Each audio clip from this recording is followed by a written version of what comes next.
रब तबारक व तआला असांजे रिज़्क़ में बरकत करे, ईमान में बरकत करे, अहल अयाल में बरकत करे, दीन में बरकत करे। अंग्रेज़नि कोशिशि कई त मुस्लमान जाहिल बणिजी वञनि। कॉलेजनि में तव्हां वेंदव त 2,000 हज़ार 1200 1,500 ईअं शागिर्द वॻिड़ियूं पेन करंदा। हाणे थोरी गिदड़ जहिड़ी हुननि खे शकिल ॾिनी अथनि, जहिड़ो गिदड़ जी खल तहिड़ी छोकिरे जी कमीस।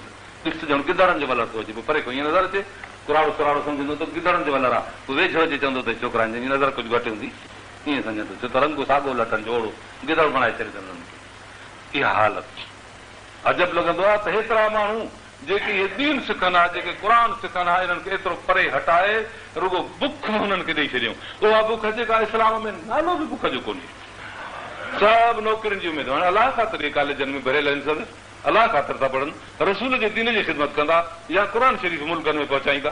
न बुख कामोड़ो थींदो, ऑफिसर थींदो, डॉक्टर थींदो, नौकर थींदो, पटेवालो थींदो, ओ पछाड़ीअ घटि में घटि नौकरी बि घुरिजे, पर सरकार जी नौकरी ज़रूरु हुजे।